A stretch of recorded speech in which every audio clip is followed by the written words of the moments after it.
Chapter 22, Fifth Declension. Chapter 22 covers the following: the formation of the fifth declension, uses of the ablative case, and at the end of the lesson we'll review the vocabulary, which you should memorize in this chapter. There is one important rule to remember in this chapter. Fifth declension represents E-stem nouns, which are for the most part feminine in gender. Fifth declension. Hooray, hooray! Latin only has 5 declensions, so this is the last declension we'll study. Once you've mastered fifth declension, you've learned everything you need to know about Latin nouns in this class. Fifth declension consists of nouns characterized by long E. This declension is a unique concoction which the Romans brewed up at one point in their history and which did not survive long.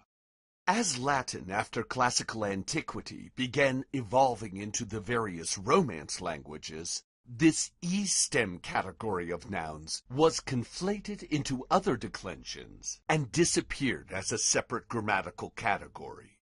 Here are the endings for fifth declension nouns. Let's recite them together. Ace, ei, em, a, ace, arum, abus, ace, abus.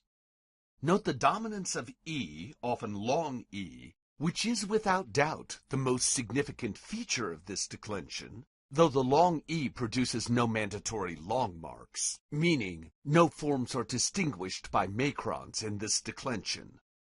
A close look at the endings shows why it was easy for the post-classical Romans to subsume fifth declension into third, for instance.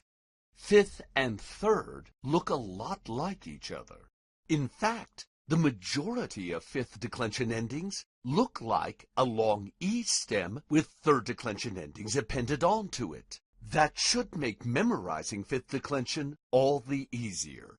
The one exception is the genitive case, ei and arum, which resembles second declension, not third.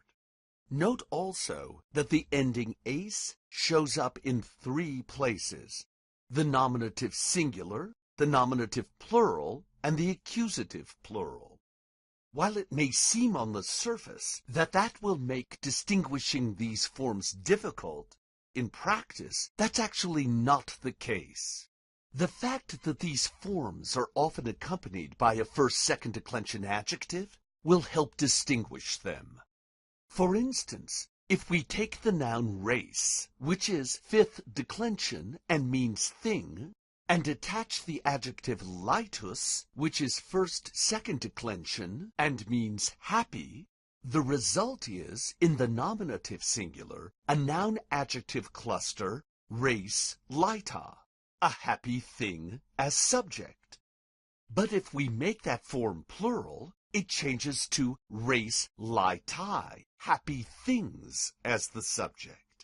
In the accusative plural, while again race does not change, lightus does, this time to lightas, producing race lightas, happy things as direct object. So in practice, the different uses of race were actually easy for the Romans to distinguish when it had an adjective attached to it. And here is a noun in the fifth declension: space, spei, feminine, meaning hope. Let's recite its declension together. Space, spei, spei, spem, spei. Space, sperum, spebus, space, spebus. And here is the translation of space.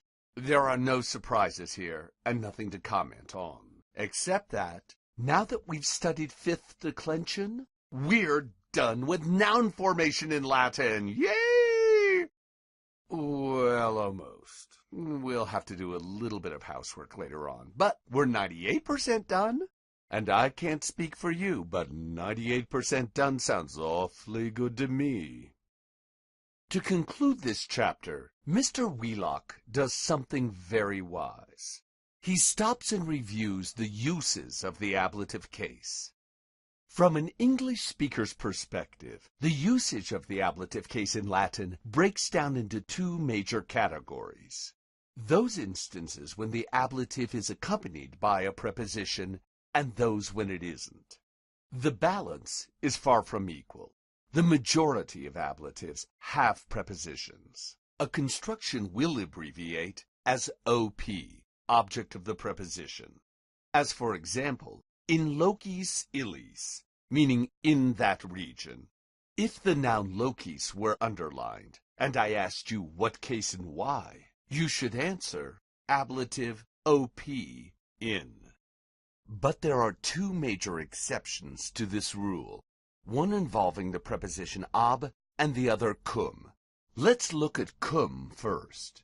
When cum signals accompaniment, it imports the meaning along with, that is, hand in hand with, as in cum amicis, meaning with friends, or nobis cum, with us.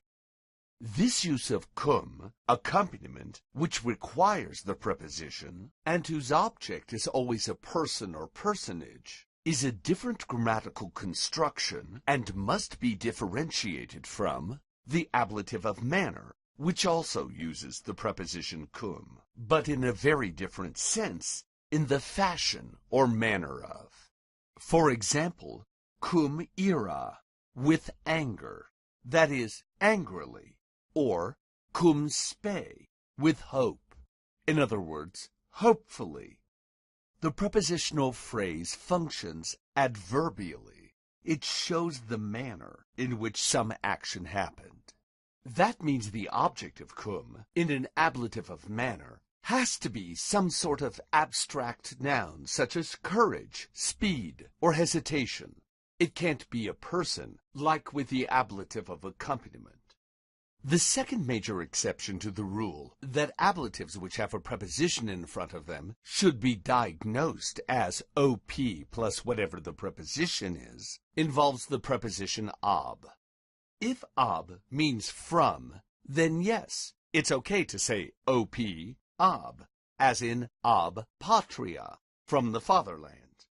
But when ab functions as a personal agent and means by, that is, it's connected, as it must be when it functions this way, with the passive verb form, as in monitus ab magistro suo, meaning having been warned by his teacher, then you can't say op ab, because you must indicate the grammatical usage of ab here as initiating a personal agent construction. In sum, it's never correct to say op cum. You must always distinguish between manner or accompaniment. Nor is it right to say op ab if ab means by and is associated with the passive verb form. Only when the preposition means away from is it right to say op ab. And here are uses of the ablative we've encountered so far which do not employ a preposition. First, the ablative of means, meaning with, using, or by means of. Here the noun must be a tool or instrument, for instance, igne, with fire, or literi suis, with their letter. Another use of the ablative which does not require a preposition is the ablative of time or point in time. It's equivalent to the use of the English prepositions in, within, on, or at.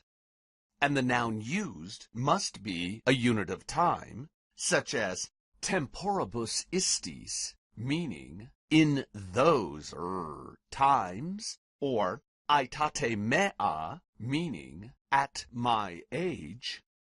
The ablative of separation also does not require a preposition, and implies from, for example, nos servitute liberate, meaning free us from slavery, or just like Latin, English can also use no preposition to indicate separation. For example, stultis sapientia carent, meaning fools lack wisdom. And finally, the ablative of manner, under certain circumstances, that is, when there's an adjective associated with the noun, can also utilize no preposition. Whether or not an ablative of manner has a preposition, it always means with, and conveys an adverbial sense, such as magno cum amore, or just magno amore, meaning with great love, that is, very lovingly, or nullo cum metu, or just nullo metu, meaning with no fear, that is, fearlessly. Let's turn that around and take a short quiz on the use of the ablative. I'll give you the English translation. You tell me how Latin would express the same idea. Let's start with from. How does Latin say from when it doesn't involve a special verb? That's right. Latin would use one of its prepositions that means from, ab, ex, or de. This is the construction Wheelock calls the ablative of place from which. Next, how does Latin express with in the sense of along with? Yes, it uses the preposition cum. This is the ablative of accompaniment. Next, how does Latin express in, as in inside a place? Of course, it uses in. So if I underlined the noun associated with this preposition and said what case and why, you would say ablative, op, object of the preposition, in. But what about in another sense, in as in 1 hour? Here Latin uses no preposition. This is the ablative of point in time. And what about by, in the sense of something being done by someone? In that instance, Latin uses ab, because this is the ablative of personal agent, the construction always associated with the passive verb form.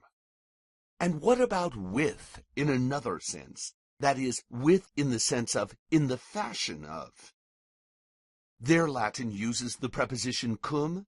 This is the ablative of manner. However, if the noun has an adjective associated with it, the cum becomes optional. And how about from in another sense? From when it's associated with special verbs like cario or libero. There again, Latin uses no preposition. This is the ablative of separation. And what about about? How does Latin express about? Here Latin does use a preposition, de. So the noun associated with this preposition would be diagnosed as op, object of the preposition, de. And finally, into. How does Latin say into with the ablative? Oh, evil teacher, that's a trick question. Into doesn't use the ablative. To say into, Latin uses in plus the accusative.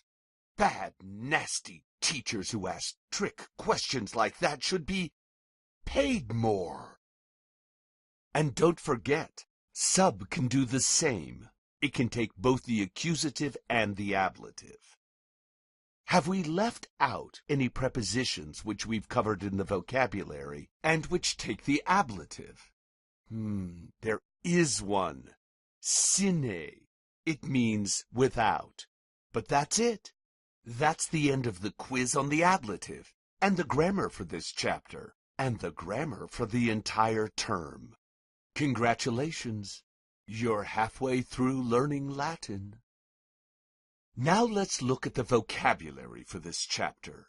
The first word is dies, dei, masculine, meaning day. It's a fifth declension noun. 5 in parentheses is the abbreviation for fifth declension.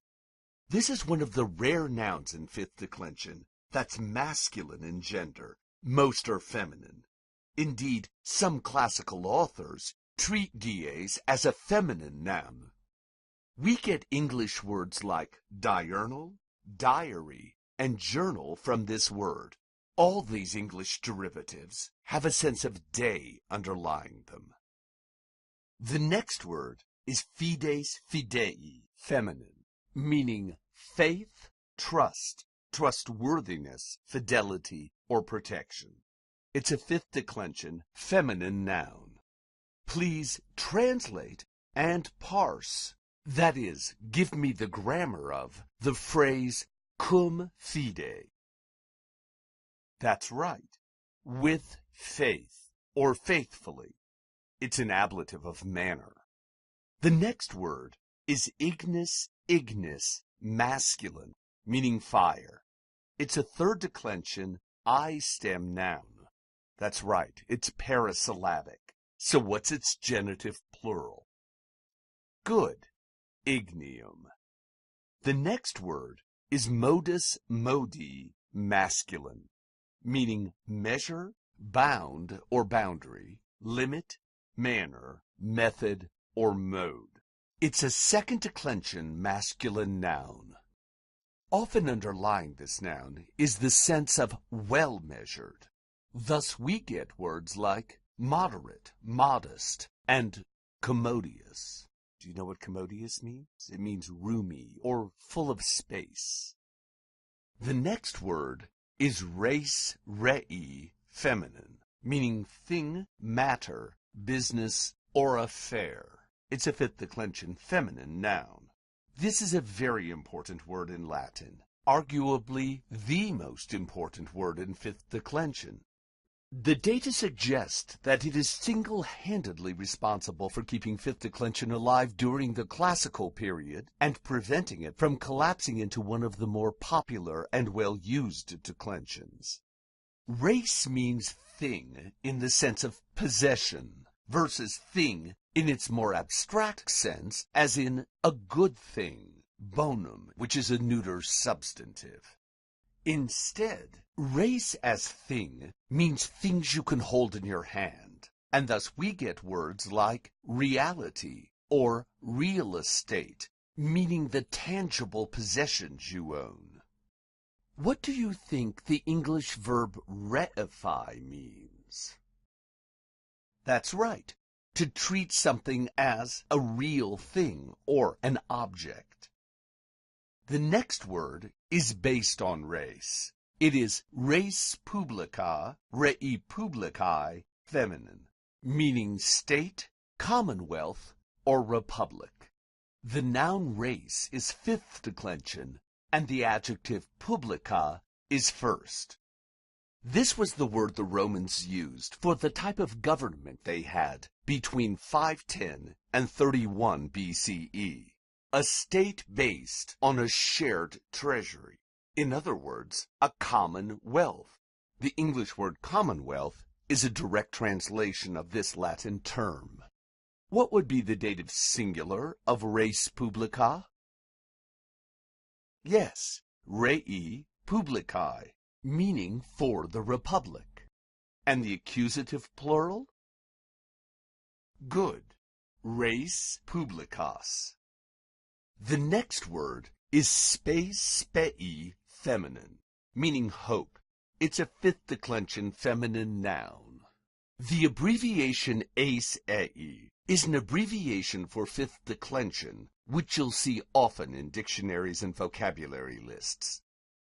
The next word is incertus, incerta, incertum, meaning uncertain or doubtful.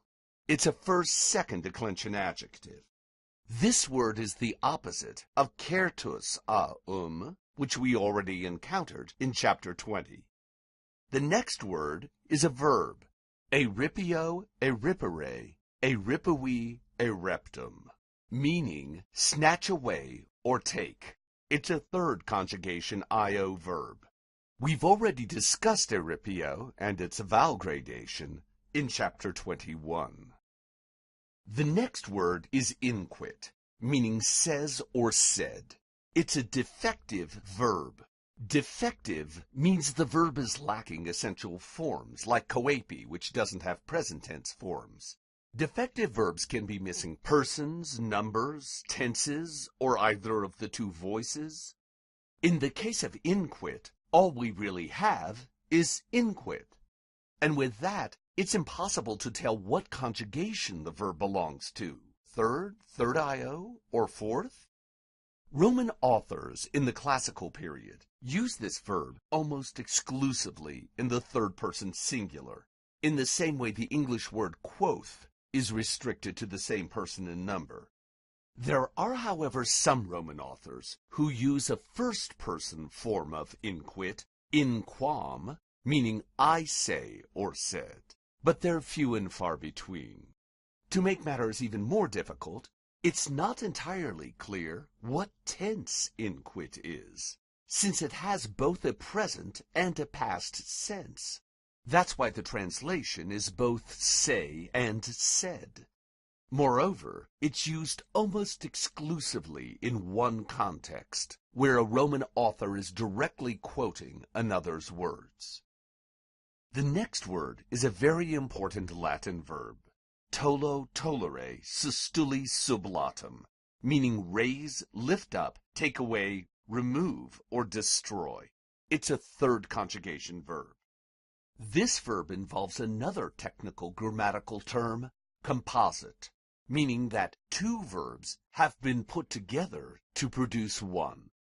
The third principal part, sustuli, comes from another verb, one closely related, a compound of tolo, sub-tolo, meaning, literally, raised up from under.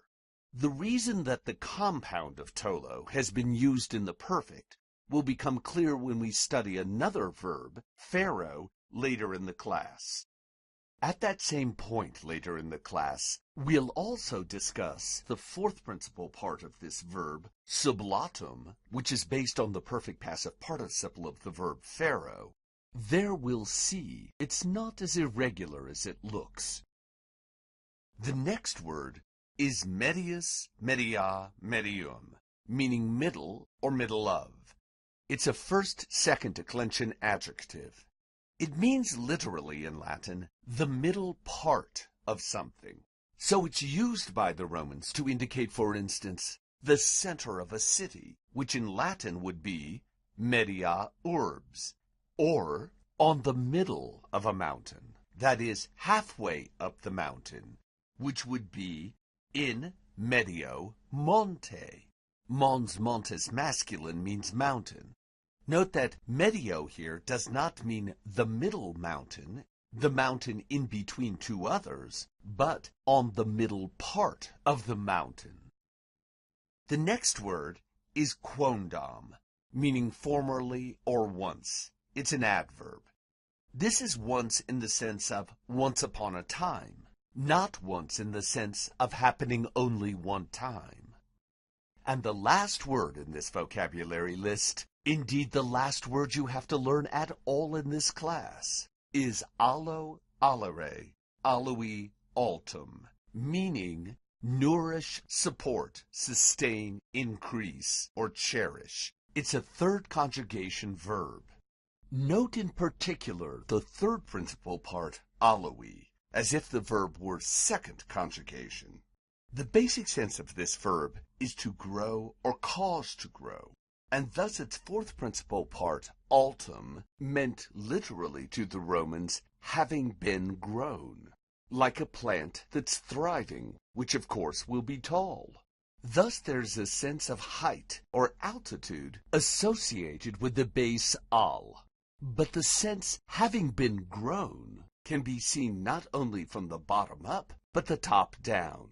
In other words, looking down from the top of the plant, in which case it has a sense of deep. Thus the neuter substantive, altum, means the deep, that is, the sea. Latin and English share this same idiom. How would Latin say, to be nourished? That's the present passive infinitive, isn't it? And this is third conjugation. So the answer is Ali. And before we quit, let's look at a few interesting derivatives from this verb. What do alumni do for a university? They sustain it, of course, and make it grow tall. Hint, hint. And What part of your body nourishes you? Your alimentary canal, that is your digestive tract. And finally, what is alimony literally? Yes, of course, it's the financial nourishment provided for a divorced spouse. And that's it. That's the end of the presentation for Chapter 22. Does the rule that was cited at the beginning of this chapter now make sense to you? If not, please review this presentation.